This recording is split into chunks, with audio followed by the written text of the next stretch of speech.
मिलने से पहले आपके कुछ चाहने वालों से हमारी बात हुई, तो उनसे हमें ये पता चला कि आप राजनीति में कदम रखने जा रहे हैं। देखिए, ये सच है। जो चाहने वाले हैं या क्षेत्र हमारा जो देख रहा है, उन सबको पता है कि मैं चुनाव लड़ने जा रहा हूँ। जिला पंचायत का चुनाव मैं लड़ूंगा वार्ड नंबर 25 से। ठीक है, एक युवा होने के नाते क्या लगता है कि आपके क्षेत्र के युवाओं में ये गलतियां हैं? लेकिन हमारे क्षेत्र में या किसी भी क्षेत्र में आज की पीढ़ी जो युवाओं की है, वो ज्यादातर शौक में नशे की तरफ बढ़ रही है, जो कि एक बहुत ही गलत पैटर्न है जहां पर वो बढ़ रहे हैं। नशे से आप किसी चीज का बदलाव नहीं कर सकते, ना अपने भविष्य का, ना अपने घर का, ना अपने मोहल्ले का और ना अपने क्षेत्र का। तो क्या राजनीतिक कुछ इतिहास रहा है आपका, या एक नए तरीके से आप शुरुआत कर रहे हैं? आगे बढ़ने की सोच से मैं राजनीति में नहीं आया। भारतीय जनता पार्टी का एक इतिहास थोड़ा सा अभी फिलहाल ये चल रहा है कि वो हिंदू मुस्लिम प्रोपेगेंडा में पोर्ट्रे हो गई है। देखिए, ये तो राजनीतिक पार्टियां जो है भारतीय जनता पार्टी को बदनाम करने के लिए कहती हैं कि हिंदू मुस्लिम की पार्टी है। वो उनको विकास के नाम पे वोट करना जिस दिन जनता शुरू कर देगी, उस दिन जातिवाद का पन्ना ही खत्म हो जाएगा। नमस्कार अनफिल्टर देसी टॉक की जनता, मैं हूं प्रभजीत सिंह और स्वागत है आपका हमारे आज के नए एपिसोड में, जहां हम दिखाते हैं आपको सच का आईना। और इस सच की शुरुआत आज हम करने जा रहे हैं हमारे आज के मेहमान के साथ, जो एक युवा नेता के साथ साथ युवा सामाजिक कार्यकर्ता भी हैं। नमस्कार अनुपम जी। नमस्कार, स्वागत है आपका हमारे पॉडकास्ट में, अनफिल्टर देसी टॉक में। और आपसे मिलने से पहले हमें पता चला कि जो कासिमपुर विरवा में जो टूर्नामेंट होने जा रहा है आदर्श क्लब का, ठीक है, इसमें भी आपका एक अहम रोल है। तो क्या है इसका इतिहास, इस टूर्नामेंट का, इस क्लब का, क्या आप बता सकते हैं हमारी जनता को? देखिए, ये टूर्नामेंट आज से करीब 40-50 साल पुराना है और इस टूर्नामेंट को हम लोग बचपन से देखते देखते बड़े हुए। और कब हम लोग इसमें शामिल हुए, इस कमेटी में शामिल हो गए, ये धीरे धीरे पता ही नहीं चला, क्योंकि वहां पर ऐसा लगता ही नहीं कि क्षेत्र का टूर्नामेंट है, कोई बाहर ही करा रहा है। तो 4-5 साल पहले हम लोग भी टूर्नामेंट खेलते थे, यहीं पर खेलते थे। 2 बार फाइनल भी उठाया हम लोगों ने, हमारी टीम ने। तो हम लोग भी क्रिकेट खेलते थे। उसके बाद जो है छोटा भाई है मोहित, उसने कहा कि भैया इसको थोड़ा बड़े स्तर पर ले जाया जाता है। तो मैंने उससे कहा कि तुम्हें जो करना है करो, हम साथ में हैं। मेरी जो हेल्प की जरूरत पड़े आपको, जो आपको लगे कि बेहतर हो सकता है, वो आप बताइए, हम आपके साथ हैं। तो इसका मुख्य श्रेय तो मोहित को जाता है, क्योंकि वो अपनी टीम के साथ लगा रहता है और हम लोग भी उसके साथ, छोटा भाई है तो साथ देते हैं। और इस टूर्नामेंट को एक बड़े स्तर पर ले जाने की कोशिश है। आपसे मिलने से पहले आपके कुछ चाहने वालों से हमारी बात हुई, तो उनसे हमें ये पता चला कि आप राजनीति में कदम रखने जा रहे हैं। क्या ये बात सच है कि बस ये एक महज बात है? देखिए, ये सच है। जो चाहने वाले हैं या क्षेत्र हमारा जो देख रहा है, उन सबको पता है कि मैं चुनाव लड़ने जा रहा हूँ। जिला पंचायत का चुनाव मैं लड़ूंगा वार्ड नंबर 25 से। तो जो आप ये चुनाव लड़ने जा रहे हैं वार्ड नंबर 25 से, क्या मन में आया कि अब मुझे चुनाव लड़ना चाहिए? क्योंकि समाज सेवक तो आप पहले से ही हैं, ठीक है, जनता में आप घुलते मिलते हैं, बैठते हैं, लोगों से मुझे पता चला, मैंने बातचीत की है, क्योंकि हमारी टीम ऐसी है, उतरने से पहले सबके बारे में हम लोग जानते हैं, इधर उधर बात करते हैं, ठीक है। तो मुझे पता चला कि कैसे आप इन्वॉल्व रहते हैं लोगों के बीच में, कैसे आप, क्या आपके काम करने का तरीका है। जब इतनी सारी चीजें हो ही रही हैं, तो राजनीति को आपने सहारा क्यों बनाया? देखिए, राजनीति एक ऐसा स्टैंड है जहां से आप लोगों की सेवा कर सकते हैं। और एक यूथ अगर अच्छी सोच के साथ क्षेत्र में कार्य करने के लिए आगे बढ़ता है, तो उसका क्षेत्र भी साथ देता है। क्योंकि हर क्षेत्र की जनता भोली भाली होती है। लोग आते हैं, वादे करते हैं और 5 साल के बाद फिर दिखाई नहीं पड़ते हैं और जनता फिर उसी तरह से पड़ी रहती है। तो इस बार ऐसा लगा कि क्यों ना स्वयं आगे बढ़कर राजनीति में उतरा जाए, बड़े मंच पे लड़ा जाए। और अगर जनता भरोसा दिखाती है और जिताती है, तो कुछ ऐसा करने की कोशिश है हमारी अपने क्षेत्र में कि लोग इस राजनीति को एक अलग नजरिए से देखना शुरू कर देंगे। आप एक युवा हैं और आपके क्षेत्र में काफी युवा हैं, आपको देख के प्रेरित होंगे, आगे बढ़ना चाहेंगे, ठीक है। एक युवा होने के नाते क्या लगता है कि आपके क्षेत्र के युवाओं में ये गलतियां हैं? देखिए, युवा तो बदलाव की एक सोच है। जब बुजुर्गों से आपको अनुभव मिलता है और युवा का जोश एक साथ जब बढ़ते हैं, तो किसी भी समाज को, किसी भी क्षेत्र को बदलने की क्षमता युवाओं में रहती है। लेकिन हमारे क्षेत्र में या किसी भी क्षेत्र में आज की पीढ़ी जो युवाओं की है, वो ज्यादातर शौक में नशे की तरफ बढ़ रही है, जो कि एक बहुत ही गलत पैटर्न है जहां पर वो बढ़ रहे हैं। नशे से आप किसी चीज का बदलाव नहीं कर सकते, ना अपने भविष्य का, ना अपने घर का, ना अपने मोहल्ले का, और ना अपने क्षेत्र का। क्योंकि नशा पहले तो आप शौकिया करते हैं, फिर धीरे धीरे आप कब दीमक की चपेट में आ गए ये आपको पता नहीं चलता। तो नशे में जो युवा जाते हैं, उनसे मेरा यही कहना होता है कि आप ऐसा नशा करिए जो कभी खत्म ना हो। क्षेत्र में नाम पैदा करने का नशा करिए, पैसा कमाने का नशा करिए, और अपने माँ बाप को वो चीज पहुंचाने या प्राप्त करने की कोशिश कराइए जो आपके माँ बाप को नहीं मिली, और आपके माध्यम से, आपकी मेहनत से, आपके पैसे से, आपके आगे बढ़ने से उनको मिल सकती है। मैं युवाओं से गुजारिश करूंगा कि अनुपम जी की इस बात को सीरियसली लेके नशे को छोड़ के एक अच्छे नशे की तरफ बढ़िए, जो उन्होंने बताया, एक एक अपने करियर की शुरुआत करिए, एक अच्छी सोच की शुरुआत करिए। ठीक है। अच्छा, आप युवा होने के नाते क्षेत्र में आप उठते बैठते हैं और आपके क्षेत्र में कुछ बूढ़े बुजुर्ग लोग भी हैं। ठीक है। और कैसे आप तालमेल बनाते हैं, क्योंकि बुजुर्गों की सोच थोड़ी पुरानी हो जाती है और एक युवाओं की सोच नई हो जाती है, क्योंकि हम लोग ऐसे चलते फिरते रहते हैं जहां पे हमने देखा है कि युवाओं की सोच और बुजुर्गों की सोच तालमेल नहीं खाती है।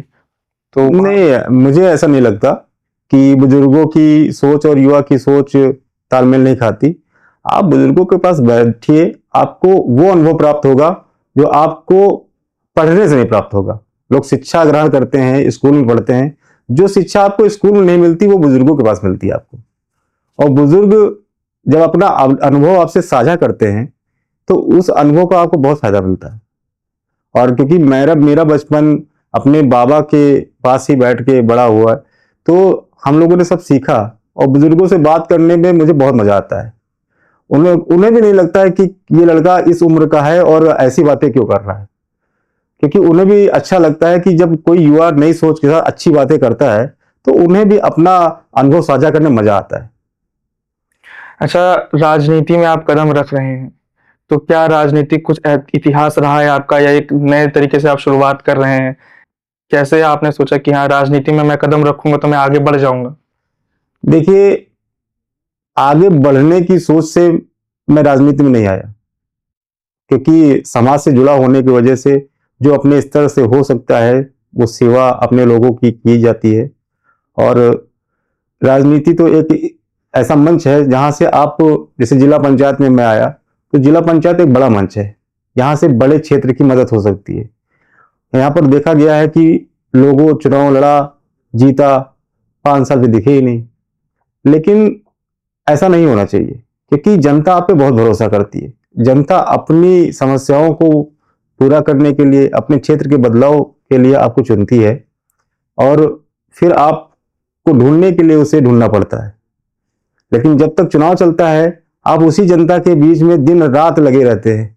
अगर उसका 50% भी आप चुनाव जीतने के बाद जनता के बीच में देते हैं, तो मुझे नहीं लगता कि आपको दोबारा उन्हें वादे करने, झूठे वादे करने की जरूरत पड़ती है।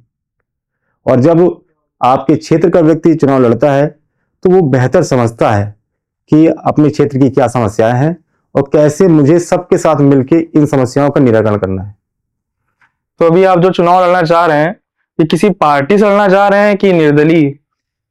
देखिए, मैं भारतीय जनता पार्टी का एक छोटा सा कार्यकर्ता हूं, और हर कार्यकर्ता सोचता है कि पहली प्रायोरिटी जो है हम लोग पार्टी से ही करें, चुनाव पार्टी से ही लड़ा जाए। अगर पार्टी नहीं टिकट देगी तब देखा जाएगा, निर्दलीय के लिए लड़ा जाएगा। लेकिन बिना चुनाव लड़े अब रुका नहीं जाएगा। चुनाव लड़ना तय है, और क्षेत्र के लिए काम करने का जो जुनून है वो पूरा करना है। मतलब अनुपम जी ने ठान लिया है कि अब वो चुनाव लड़के रहेंगे, चाहे वो पार्टी के साथ हो या पार्टी के बगैर। जी हाँ। अच्छा, अगर आपको टिकट मिल जाता है, भारतीय जनता पार्टी को आपको पोटेंशियल दिखता है, वो आपको टिकट दे देते हैं। भारतीय जनता पार्टी का एक इतिहास थोड़ा सा अभी फिलहाल ये चल रहा है कि वो हिंदू मुस्लिम प्रोपेगेंडा में पोर्ट्रे हो गई है, तो क्या उसका कुछ असर पड़ेगा आपके चुनावी? देखिए, ये तो राजनीतिक पार्टियां जो है भारतीय जनता पार्टी को बदनाम करने के लिए कहती हैं कि हिंदू मुस्लिम की पार्टी है। ऐसा नहीं है। मोदी जी का विजन ही रहा है सबका साथ सबका विकास, और कौन सी सुविधा है, चाहे वो आवास को लेकर हो, चाहे वो राशन को लेकर हो, चाहे वो 5 लाख के इंश्योरेंस को लेकर हो, कौन सी ऐसी जात, कौन सा ऐसा धर्म है जिसको उसका फायदा नहीं मिलता। तो आपके इस सवाल को मैं थोड़ा सा काटूंगा, क्योंकि हमारी पार्टी सबको साथ लेकर चलने का काम कर रही है। यहाँ पर हिंदू मुस्लिम जैसा कुछ भी नहीं है। और मेरे साथ भी मेरे मित्र, मेरे बड़े भाई कुछ ऐसे हैं जो दूसरे धर्म के हैं, लेकिन हमारा अपनापन, प्यार वो ऐसे है कि इसमें हिंदू मुस्लिम को कहीं जगह नहीं है। मतलब आप जो है सबके साथ चलना चाहेंगे, सबके साथ आप चलेंगे? देखिए, सबके साथ आप नहीं चलेंगे, बदलाव आप तभी लाते हैं जब सबके साथ चलेंगे, और सबका बदलाव करने की आपके अंदर क्षमता होगी, कोशिश करेंगे आप, तो बदलाव एक दिन का तो है नहीं, लेकिन एक दिन जरूर होगा। ये मेरा मानना है कि एक दिन में कुछ भी बदलता नहीं है। आप पढ़ने जाते हैं तो पहले दिन आपको किताबों से प्यार नहीं होता है, लेकिन जब आपको लगता है कि नहीं, इन्हीं किताबों से पढ़ के मुझे कुछ बनना है, तो उन्हीं किताबों से आपको प्यार हो जाता है। जिस वार्ड से आप अभी चुनाव लड़ने जा रहे हैं, अभी मौजूदा वक्त में उसमें जिला पंचायत सदस्य कौन है? अभी आरती रावत जी हैं। तो वो आप ही के क्षेत्र की हैं कि बाहर की हैं? जी नहीं, वो बाहर की हैं, और हमारे क्षेत्र में आके उन्होंने चुनाव लड़ा और जनता से उन्होंने वादे भी किए, ठीक है। लेकिन अमूमन देखा जाता है कि जनता को उनसे मिलने के लिए वहां जाना पड़ता है, वो क्षेत्र में दिखाई नहीं पड़ती।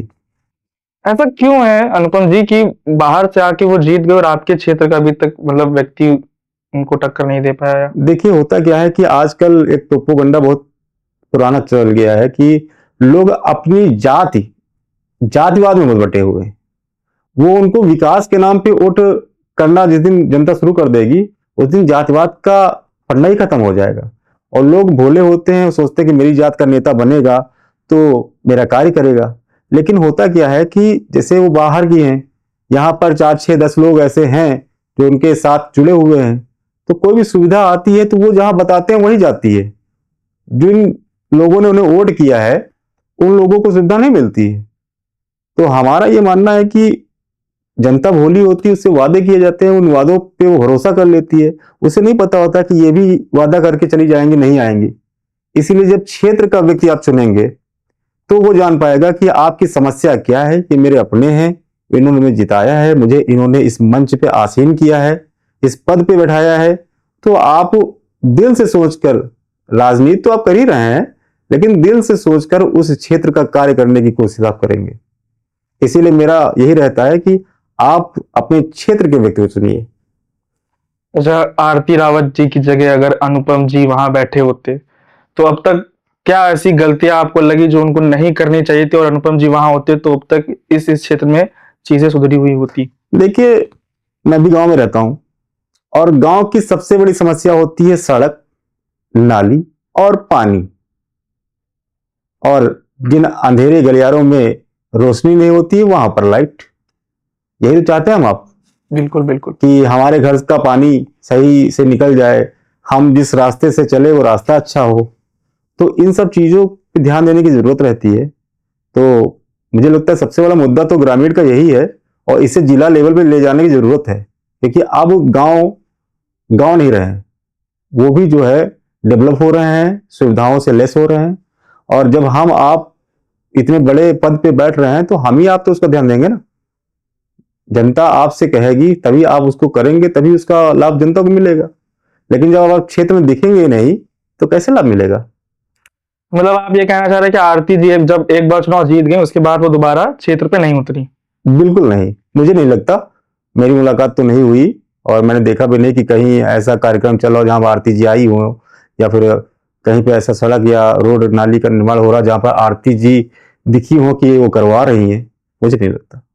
तो क्या जीतने से पहले अनुपम जी कुछ ऐसे गांव में गए हैं जहां पे उनको ऐसा लगा हो कि हाँ, इस गांव में इन इन चीजों की जरूरत है, अभी मुझे यहाँ पे पद पे आने के बाद इसकी तुरंत इसका निवारण करना चाहिए?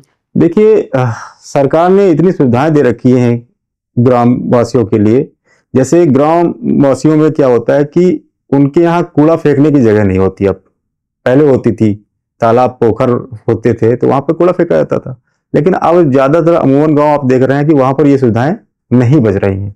लोग के तालाब पोखर सब सूख जा रहे हैं और पट जा रहे हैं। तो वहां पर सरकार ने जो सुविधा दी है वो सुबह जो है कचरे वाली गाड़ी आती है, वो हर घर से कचरा ले जाती है, ठीक है। लेकिन हमने गांव में देखा है कि जैसे कहीं पर भी एक 4-6 घर 10 घर में जाती है, ठीक है, जबकि सरकार सबको दे रही है कि सबके घर जाइए, सबका कचरा उठाइए और जो है जो सुव्यवस्थित जगह है वहां पर उसको डाल आइए जाके। लेकिन 4-6 लोगों के यहाँ जाने के बाद बाकी वो गांव में नहीं जाता है, तो इस पे ध्यान देने की जरूरत है। फिर 2-4 गाँव आप ऐसे कुछ नाम उनका बता सकते बहुत हैं? से गांव हैं, जैसे मैं ग्राम सभा बक्कास में जाता रहता हूँ, उसके पीछे उसी का मजरा है, आनंदीपुर है, वहां जाता रहता हूँ। तो वहां पर सड़क के किनारे बहुत जंगल टाइप का है, जैसे बच्चे पढ़ने वढ़ने भी जाते हैं। तो क्या ये मेरा फर्ज नहीं कि मैं उस रास्ते से जा रहा हूं तो उस जंगल को साफ करा सकूं, जिससे उस गांव के लोगों को असुविधा ना हो? क्योंकि आप, चाहे आप हो चाहे मैं हूं, सबके बच्चे पढ़ने जाते हैं, कोई हादसा हो जाए, कोई जानवर निकल आए, ठीक, तो इससे हम लोगों को कुछ चीजें तो खुद से करनी चाहिए। जरूरी नहीं कि व्यक्ति मुझसे मांगने आए कि भैया यहाँ पर गंदगी है, ये है। आप अगर वहां निकले तो आपको दिख रहा है ना कि रोड पानी बह रहा है, तो ये कहाँ से बह रहा है? तो उस गांव का जो आपको प्रतिनिधि है या जो भी लोग आपके साथ लगे हुए थे, वो बताते होंगे कि भैया वहां पर नाली की समस्या बन रही है या ऐसी व्यवस्था हो रही है, तो आपको करनी चाहिए वो चीज। अच्छा, वो आरती जी फिलहाल अभी मौजूदा पद पे बैठी हुई हैं। क्या कभी उनके पास ये शिकायत नहीं गई होगी कि ऐसी चीजें हैं? क्या उन्होंने कभी उनको पता नहीं चला होगा? क्यों उनकी नजर उस चीज पे नहीं पड़ पाती और आपकी नजर पड़ गई? देखिए, ये तो मैं नहीं कह सकता उनके पास गई कि नहीं गई, ठीक, मेरा बहुत उनसे वो नहीं है कि मेरा संबंध हो या मैं उनके पास आता जाता हूँ। लेकिन मैं अपने क्षेत्र में रहता हूँ, निकलता हूँ, तो क्षेत्र की जो समस्याएं हैं वो मैं देख के सोचता हूँ कि मैं अपने क्षेत्र को कैसे बदल सकता हूँ।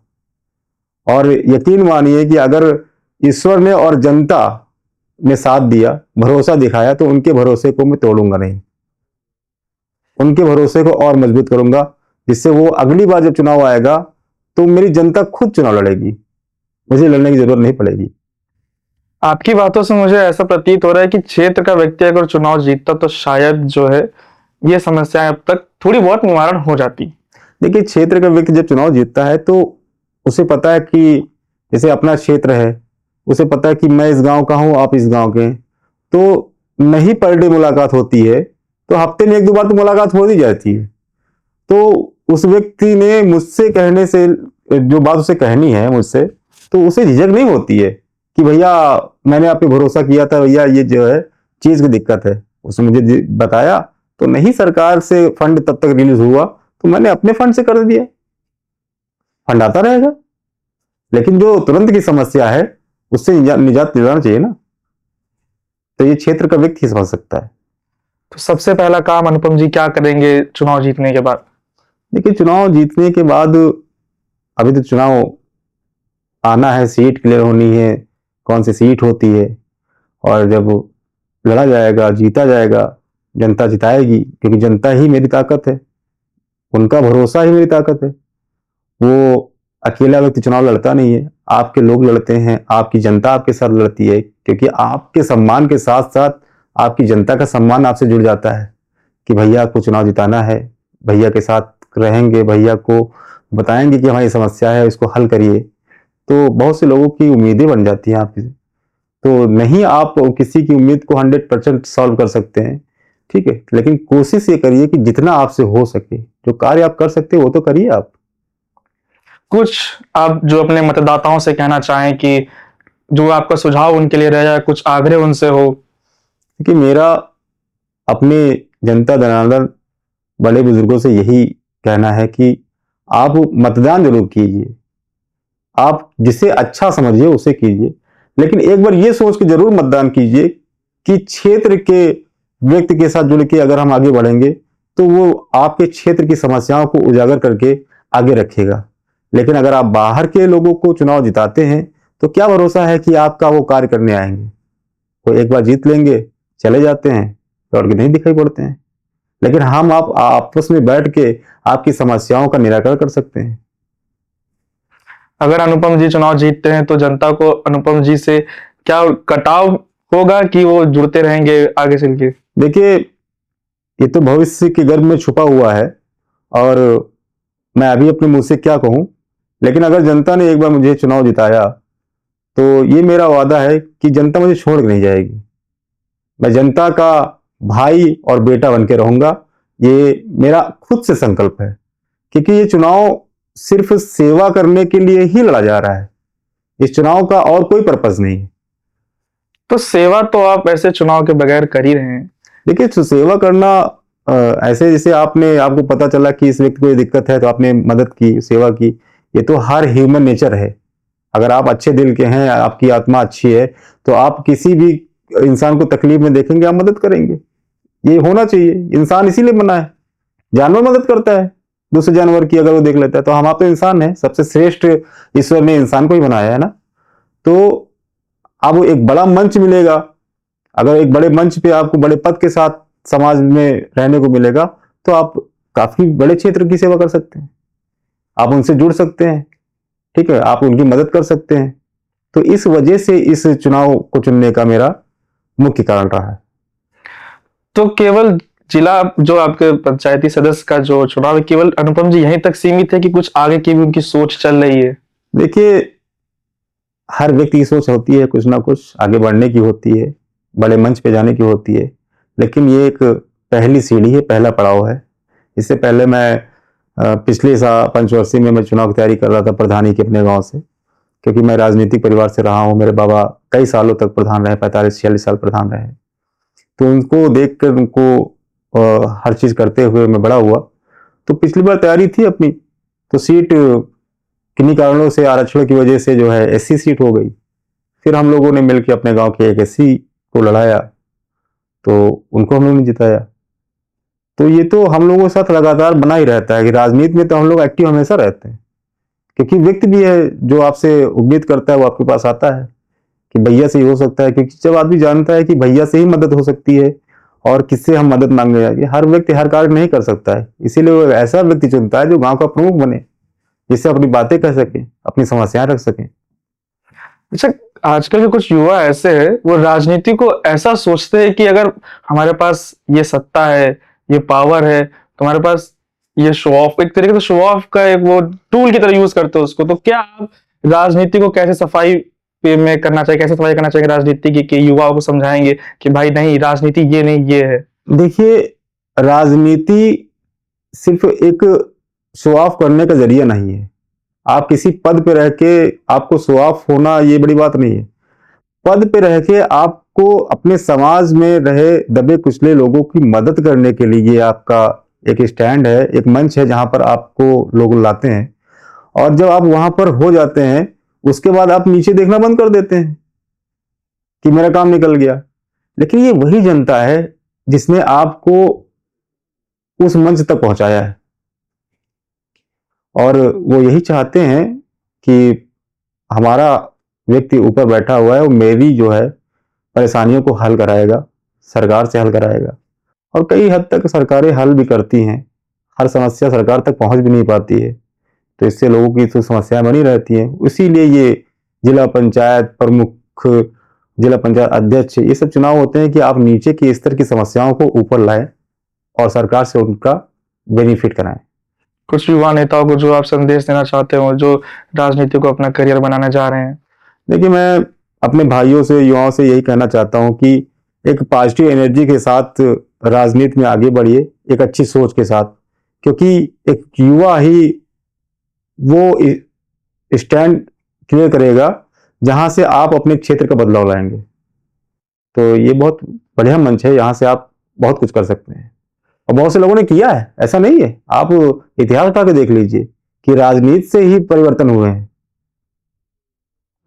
अनुपम जी, बहुत अच्छा लगा हमें आपसे बात करके, आपकी सोच जानकर हमें बहुत अच्छा लगा। जितना हम लोगों ने सुन रखा था बाहर से कि हाँ अनुपम जी ऐसे हैं वैसे, उनकी सोच ये बिल्कुल बखूबी आप उससे बेहतर उतरे हैं, ठीक है। और हम चाहेंगे कि आप अपने करियर में आगे बढ़ें, ठीक है, और आपको सफलता मिले। जो आप सोच रख रहे हैं कि हम ऐसे से बदलाव लाना चाह रहे हैं, और हम लोग भगवान से ये प्रार्थना करेंगे कि आप बिल्कुल बखूबी जनता की नजर में भी वैसे उतरे।